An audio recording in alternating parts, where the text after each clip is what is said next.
एक नए वीडियो में एक बार फिर से आप सभी का बहुत बहुत स्वागत है। इस वीडियो में मैं आपको बताने वाला हूं HP लेजर M136A प्रिंटर के बारे में कुछ जानकारियां। अगर आप नया प्रिंटर लेना चाहते हैं तो आपको ये कुछ जानकारी रखना बहुत ज़रूरी है, नहीं तो आपको लेने के बाद में जब दिक्कत पड़ेगी तो उसमें कुछ किया नहीं जा सकता है।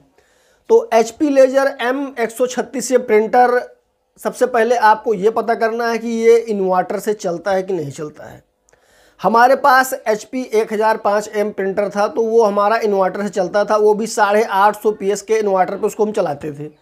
और उसके बाद में हम लेकर आए, जब हमारा वो प्रिंटर ख़राब हो गया, 10 साल तक हमारा एक प्रिंटर वो चला था HP लेजर M1005, यानी 10 साल वो प्रिंटर हमारा चला था। 2013 में हमने ख़रीदा था, 2023 में वो ख़राब हुआ। और उसके बाद में हम लेकर आए दूसरा प्रिंटर, दुकान पे गए तो वहाँ पे अब हमारे पास पैसे तो ज़्यादा थे नहीं, 15-16 हज़ार रुपये थे, तो हमें उसमें लेजर प्रिंटर लेना था।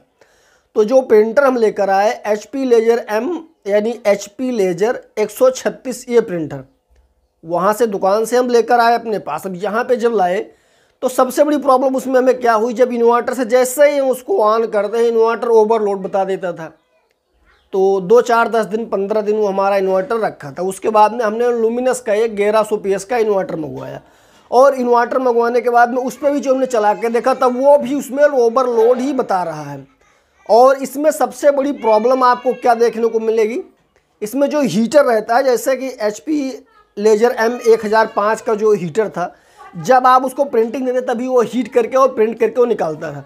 लेकिन इसमें क्या है, इसमें आपको ये देखने को मिलेगा जो उसका हीटर होता है वो आपको हर एक यानी कि 30 सेकंड पे वो हीट होता रहेगा। जैसे ही हीट होगा तो आपका जो इन्वर्टर है उसमें आवाज़ आने लगती है, बहुत तेज़ से आवाज़ आने लगती है। अब हमने 1100 PS का इन्वर्टर अपने दुकान पे लगा रखा है, और जैसे ही उसको हम हीट करते हैं यानी वो उसको ऑन कर देते हैं तो उसमें गागा गड़गड़ की आवाज़ आती रहती है बराबर। जैसे ही उसको हीटर चालू होता है HP लेजर 136 प्रिंटर का, वो हीटर क्या करता है, हर 30 सेकंड पे हीट होता रहता है, हर 30 सेकंड पे हीट होता रहता है।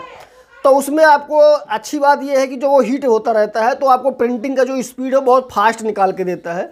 लेकिन अब 1100 PS के इन्वर्टर पर नहीं चल रहा है, और मान लीजिए आपने प्रिंटर ले भी लिया और आपके एरिया में लाइट की समस्या ज़्यादा रहती है या दिन में नहीं रहती, आपको इन्वर्टर से प्रिंट आउट निकालना है, तो या तो सारा चीज़ आप बंद करेंगे उसके बाद भी चलाएँगे तब भी आपका प्रिंटर जिस तरह 1005 लेजर प्रिंटर चलता था उस प्रकार ये प्रिंटर नहीं चल रहा है। सबसे बड़ी प्रॉब्लम इसे हीटर की आती है। तो फिर चलिए फिर आपको अपने यानी कि दुकान पे लेकर चलते हैं, वहाँ पे दुकान पे, और आपको हम अपने प्रिंटर और इन्वर्टर दोनों दिखाते हैं कि इसमें आखिर प्रॉब्लम क्या आ रही है और ये क्यों नहीं चल रहा है। लेने से पहले आपको ये जानकारी रखना बहुत ज़रूरी है सबसे। और दूसरी बात ये कि आपको अपने एरिया में पता करना है कि इसका जो कार्टेज होता है वो मिलता है कि नहीं मिलता है।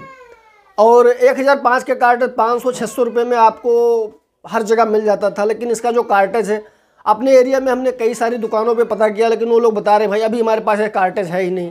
तो हमने ऑनलाइन मंगवाना पड़ा, 1200-1500 रुपये का कार्टेज मंगवाएंगे, और पेपर का रेट आप जानते हैं कितना हाई रेट है, तो उसमें प्रिंट आउट निकालने से हमें क्या मिलेगा।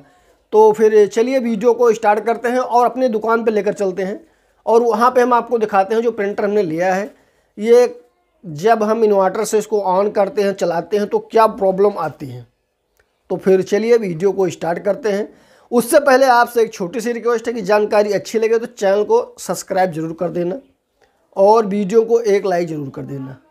तो फिर चलिए वीडियो को, और यहाँ पे हम अपने दुकान पे आ गए हैं। तो हमने जो प्रिंटर लेकर आए थे हमारे पास, तो यहाँ पे आप इसका नंबर देख सकते हैं, HP लेजर MF136A। सबसे बड़ी प्रॉब्लम आपको इसमें क्या देखने को मिलेगी, जब भी इसको आप ऑन करेंगे इन्वर्टर द्वारा आपका चलाने में सबसे बड़ी प्रॉब्लम आपको पड़ेगी। तो यहाँ पे हम आपको इन्वर्टर इतना दिखाना चाहते हैं।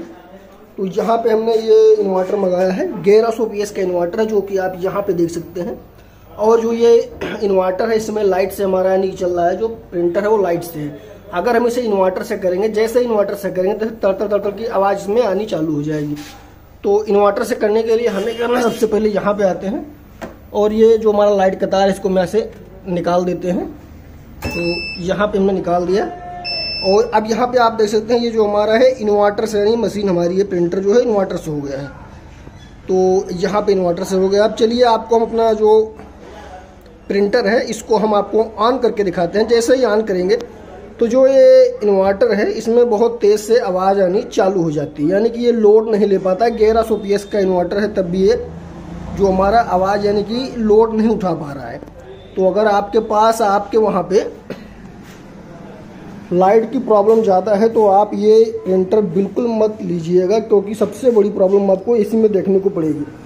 तो यहाँ पे जो अभी हमारा है ये प्रिंटर ये हिडन है, क्योंकि इसका जो लोड है अभी इन्वर्टर पे नहीं आ रहा है। जैसे हम इसको ऑन करेंगे यहाँ से, तो यहाँ से हम ऑन कर देते हैं एक बार, तो आप यहाँ पे देख सकते हैं ये अब इसका जो हीटर है ये हीटिंग होता रहता है थोड़ी थोड़ी देर पे। इसका हीटर अंदर लगा हुआ है, वो भी हम आपको दिखाएंगे अभी।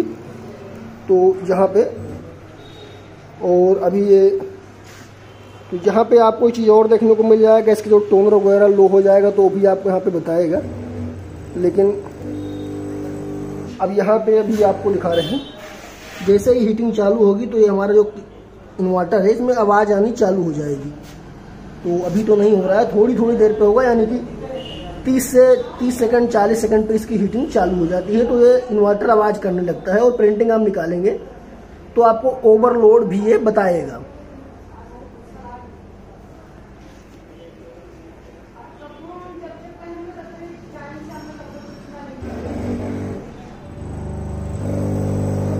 तो यहाँ पे आवाज़ आप सुन सकते हैं। ये आवाज़ जब आएगी जब यहाँ पे इसका जो आपको हीटर भी हम दिखा देते हैं यहाँ से। तो यहाँ पे इसका जो यहाँ पे आपको हीटर लगा मिल जाएगा, यहाँ पे एक हीटर रहता है अंदर नीचे यहाँ। तो ये हीटर जो है ये कुछ थोड़ी थोड़ी देर पे 30 40 मिनट सेकंड पे ये हीटर हीट होता रहता है यहाँ पे ये। तो जब ये हीट होगा, अगर आपका इन्वर्टर से आप चला रहे हैं तो आपको इसमें दिक्कत हो सकती है, प्रॉब्लम आएगी। इन्वर्टर से लोड नहीं उठा पा रहा है। 1100 PS का इन्वर्टर हमने लगा के रखा है और लेकर हम आए हैं दुकान पे अपने, तो हमें काम करने में भी बहुत प्रॉब्लम पड़ रही है, क्योंकि अगर इन्वर्टर से इसको हम चलाते हैं प्रिंटर को तो ये प्रिंटर जो हमारा है सही से चल नहीं रहा है। सबसे बड़ी प्रॉब्लम ये आ रही है। और हमारे पास 1005 जो प्रिंटर था वो बहुत अच्छे से चल रहा था, इन्वर्टर से कोई प्रॉब्लम नहीं थी। वो छोटा सा इन्वर्टर हमारे पास था। तो अभी ये रेडी हो रहा है और प्रिंट आउट वगैरह आप निकालना चाहते हैं तो बहुत अच्छी तरीके से आपको निकाल भी देगा, कोई दिक्कत नहीं है, सब कुछ सही है इसमें। बस प्रॉब्लम जो है ये इन्वर्टर से जो लोड बहुत ज़्यादा लेता है, सबसे बड़ी प्रॉब्लम आपको ये लोडिंग में से पड़ेगी। जैसे आप यहाँ पे लाइट देख सकते हैं ये, तो अब यहाँ पे जैसे ये हमारा लाइट वगैरह जो लगा है, ऐसे लाइट इन्वर्टर ये हीटिंग लेता है। हीटर जैसे हीटिंग होता है तैसे ही सब ओवरलोड यानी लो होने लगता है। तो अगर आप ये प्रिंटर लेना चाहते हैं तो सोच समझ के लीजिएगा, क्योंकि आपके पास अगर लाइट परमानेंट रहती है तभी आपको ये आपके लिए अच्छा है। अगर आप इन्वर्टर से चलाना चाहते हैं तो आपके लिए प्रिंटर कोई खास नहीं है, क्योंकि 1100 PS के इन्वर्टर पे जब नहीं चल रहा है तो आप कितना बड़ा इन्वर्टर लगाएंगे चलाने के लिए इसको।